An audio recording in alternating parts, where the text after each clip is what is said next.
Open your Bible to Matthew chapter 26, and we're going to do something a little different tonight. We got a lot we're going to try to cover. I'm going to shorten the reading down quite a bit. We're going to do a lot of skipping around, and you know, please stay with me. I want to preach off a very simple thought: the trial that Jesus Christ should have had. Now, we know the trial that we find in Matthew chapter 26 and 27.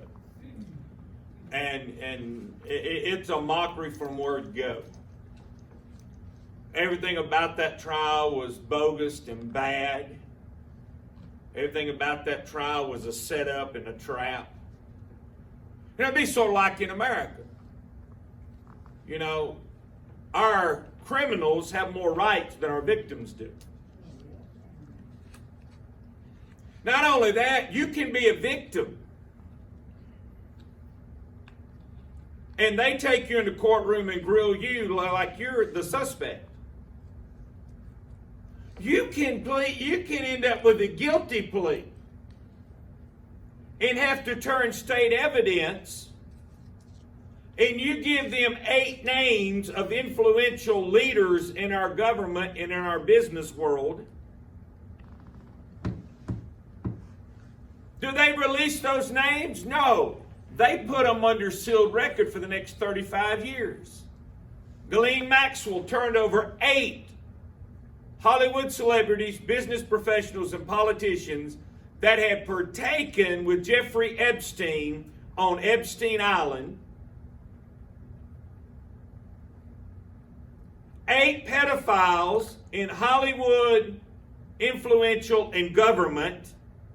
And the record is sealed for 35 years. And nobody in America seems to think that's a problem. If your child was raped, and they're protected by the very government that said we're going to get to the bottom of it, oh, we have the names, we're not going to release them, though, for 35 years. Why, Bill Clinton will already be dead by then, hopefully.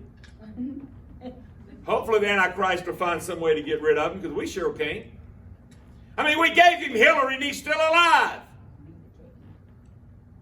The reason why he's still alive is, if you notice, they have nothing to do with each other. If she's in the hospital, he ain't never there. She ain't never home. So. I'm telling you. Well, you never mind. I was going to get in a lot of trouble, but it's okay. But look at Matthew 26. We're going to read verse number 57. And they that laid hold of Jesus led him away to Caiaphas, the high priest, where the scribes and the elders were assembled. But Peter followed afar off unto the high priest's palace, and went in and sat with the servants to see the end. And the chief priests and elders and all the council sought false witness against Jesus to put him to death. Now, if you notice, the whole setting in verse 59 is, they're not looking for truth. There is nothing about this trial that's looking for truth. Everything about this trial is looking for a lie.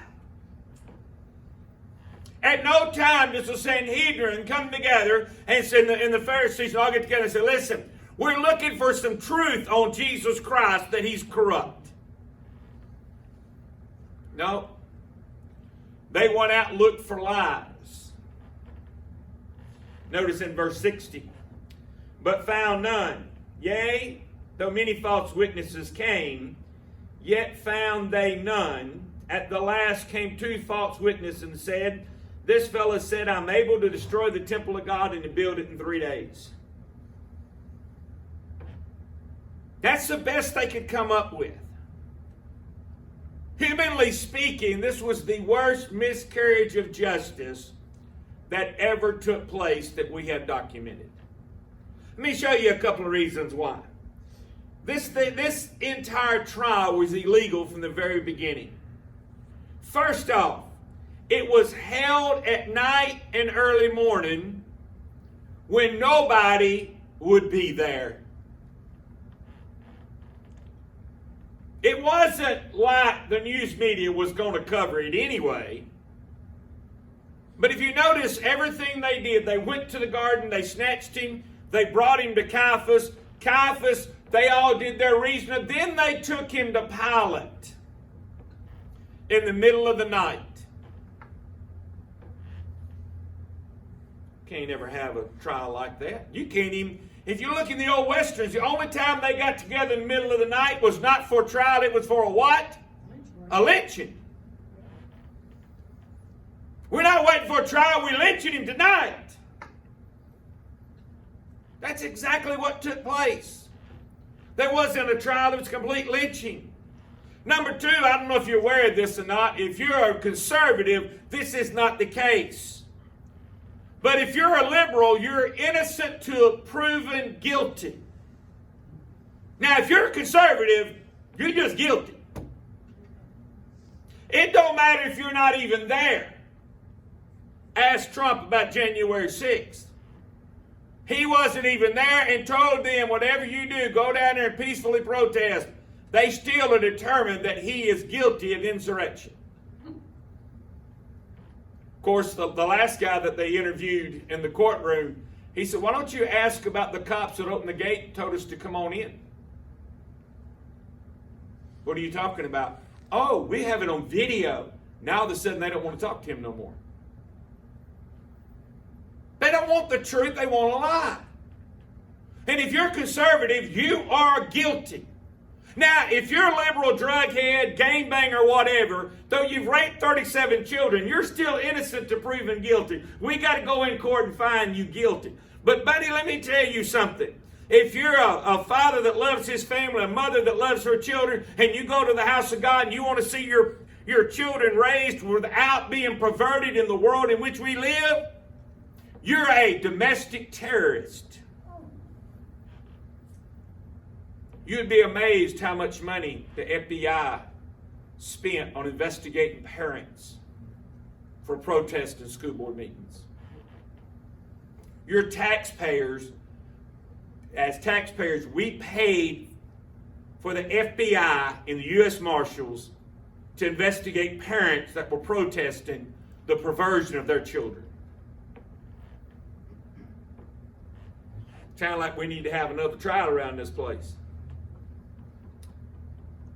Not only that, notice something else. Jesus was bound when he was on trial the whole time. Jesus was not even allowed a defense of any type. Let that sink in.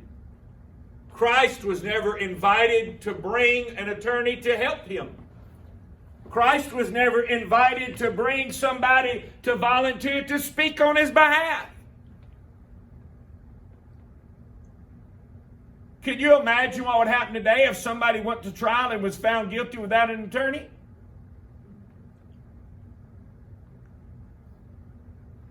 That's the easiest, going to appeal court, that's the easiest overturn there is for retrial. He was not given legal counsel. Now, I'm not saying if you reject legal counsel and you do it yourself. I'm not talking that. I'm talking if you were never offered legal counsel.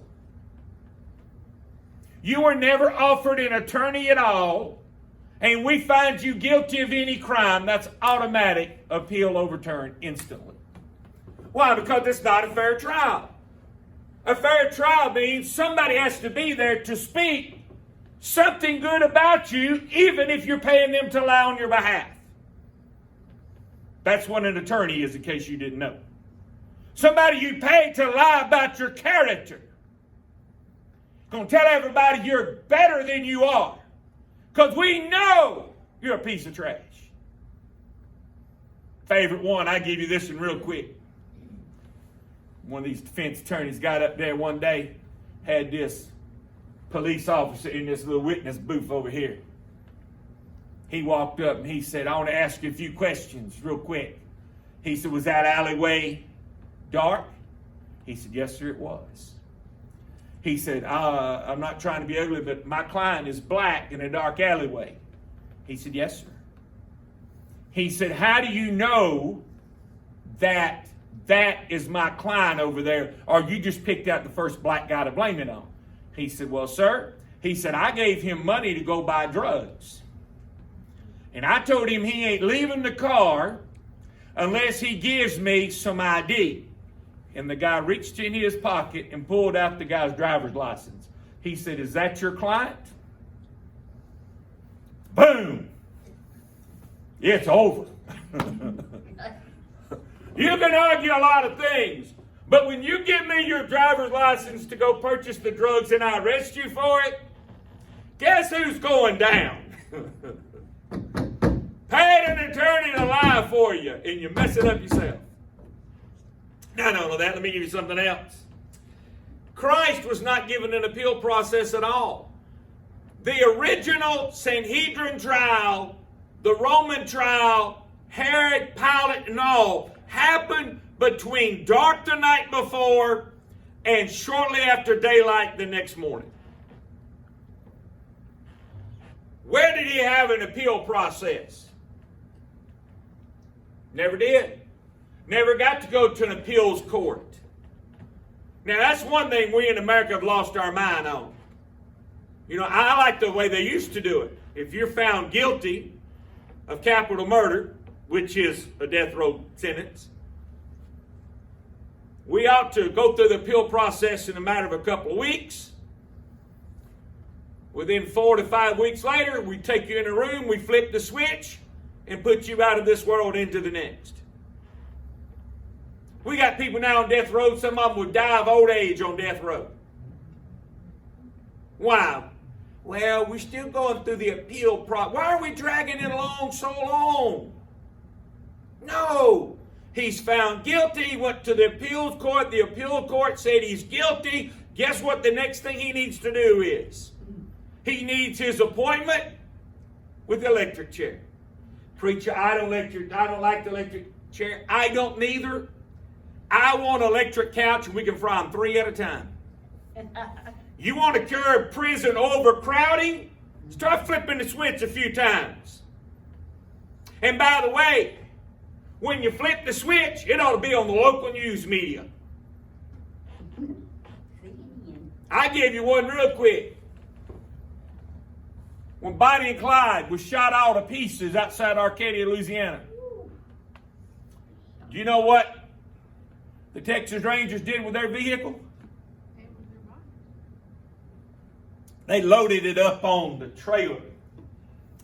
They carried it to the local schools and they told all the kids to come out and walk around that vehicle. They didn't remove nothing from the vehicle. There's brains everywhere. There's body parts everywhere. There's pieces of body all over there. You know what Frank Hamer told him? You live like Bonnie and Clyde, we'll track you down and shoot you like Bonnie and Clyde. I don't know if you're aware of this or not, but Northwest Louisiana, till the game bangers came to town, didn't have a Bonnie and Clyde. Why, Frank Hamer was still alive for a lot of that time. People, you study Bonnie and Clyde, he hunted them down like animals and he executed them like animals. Had a guy tell me, that was nothing but murder. Nobody. Their reward poster said, wanted, dead, or alive. It didn't say alive or dead. What was the first option on that? Wanted, dead, or alive. You know what that means? We want them dead. If you fail, we will take them alive, but we want them dead. So Frank Hamer did it dead. Ooh, they had a bundle. Frank Hamer executed them, buddy, right outside Arcadia, Louisiana. And let me tell you something, buddy. You didn't want to go riding anymore over there and then throw your heels up and act a fool. Why, Frank Hamer had a way of finding people. And when he found you, you didn't have to worry about going to a trial. You met the executioner. I like Frank Hamer. He was a judge too. Hey, he did it all, son. Not only that, Jesus Christ was mistreated while he was bound. All that beating and all that suffering he did, his hands were still tied. Now, people, you need to understand something. This was a miscarriage of justice as there ever was. But Christ went through it because he loved you and me anyway. Now, nothing personal. I know me. I have a slight bit of temper. I would have said I had enough of this. And I'd have called them angels down and we'd have had a whooping. 12 legion of angels. 24,000 angels coming out of heaven. And one night, one angel killed 187,000 Assyrians in one night. What could 12,000 or 24,000 do? I think there'd be a problem. As I heard one preacher make this statement, all he had to do was scream, "Oxygen, stop." And everybody on planet Earth, animal and all, would have died instantaneously. But did he ask the angels not to intervene on this? Let me tell you something. This is my opinion. Those angels, you got to remember, that's God's darling down there, so that's their favorite. Yeah. They were sitting over there just like this, looking at Dad. Tell us to go. And No. he asked He never said a word. If he would have cried and called out, because he told Pilate that. He said, "No, you're not. Don't you understand that there are 12 legions of angels ready to come down right now?" And people, 12 legions of angels, it's fixing to be a whooping. And by the way, I don't know if you know this or not, but I know who I'm betting on. I'm betting on the angels. And there's going to be a whooping like you ain't never seen. Lord have mercy. Son, I'm telling you right now, nobody had ever seen a whooping that would have taken place. Because when they killed the 180, just think about this, when they killed the 187,000 Assyrians in one night, they wasn't mad. They'd have been mad coming down here. You said angels can't get mad. That's God's darling down there they were beating on.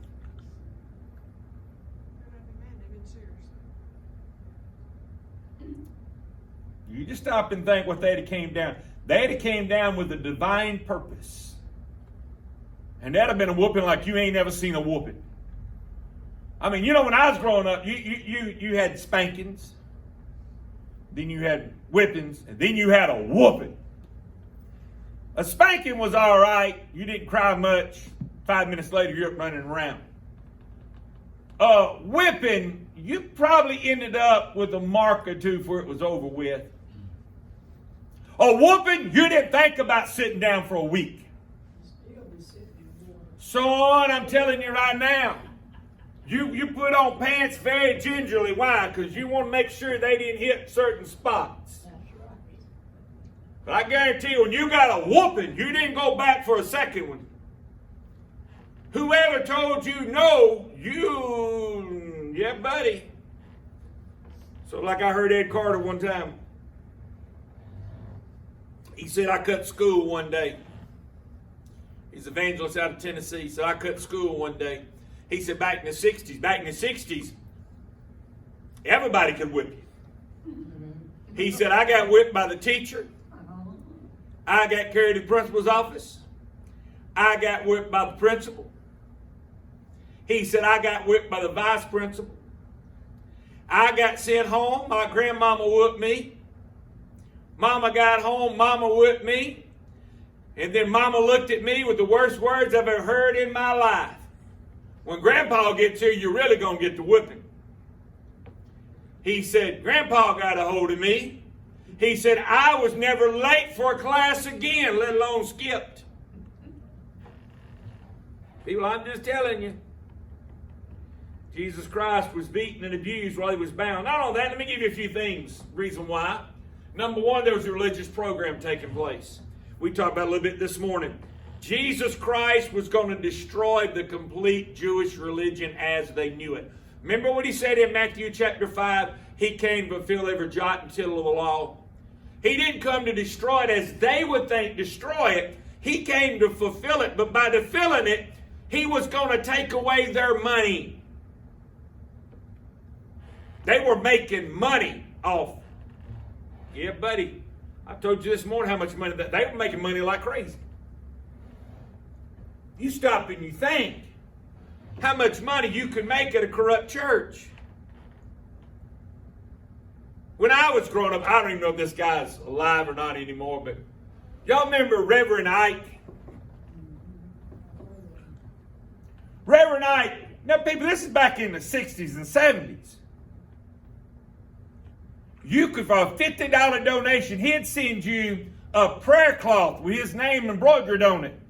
And if you'd lay it down on the floor and put your knees on it when you pray, God would instantly make the miracle happen in your life. At $50 a cloth. And he was always sold out. There's money to be made in corruption, people. There's money to be made being crooked. Why do you think people want to be lawyers and lawyers want to be politicians? You think lawyers make money, politicians make more? And they're a little bit crookeder. Y'all know what black and tan looks good on an attorney? Doberman Pinscher. Or Rottweiler. I don't really care. Most attorneys make their money by manipulation and lies. Because the truth is of no importance to an attorney. Now, I do know some attorneys that are pretty decent. Most of them, they don't make a ton of money. I know one, he said at our church, he said there's several big insurance people that are adjusters. And he said one day we were back at church, and he said, I looked, he said, there's State Farm there. He said there was Allstate there. There was Geico and a couple of the other ones. You know, adjusters in their big church. And he said, I looked at him and asked a question. He goes, do y'all know why I have a job? And they got ready to make a smart comment. He goes, no, I have a job because y'all write policies that y'all won't pay on.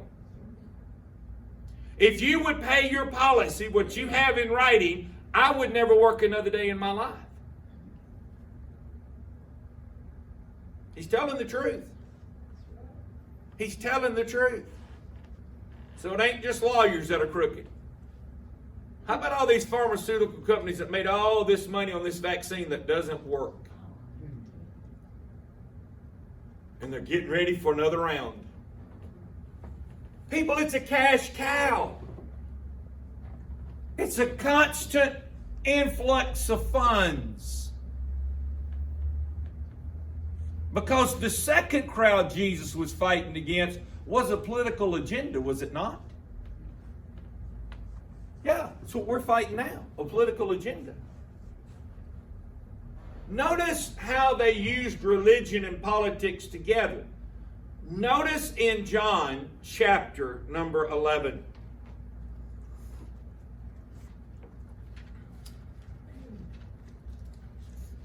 Look down to verse number 47. Now this is after Lazarus was raised from the dead. Then gathered the chief priests and the Pharisees, the council, and said, what do we, for this man doeth many miracles? If we let thus alone, all men will believe on him, and the Romans shall come and take away both our place and nation.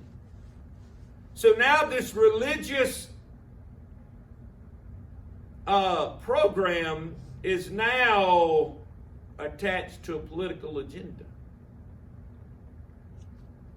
And one of them named Caiaphas, being the high priest the same year, said unto them, ye know nothing at all, nor consider that it is expedient for us that one should die for the people, and that the whole nation perish not.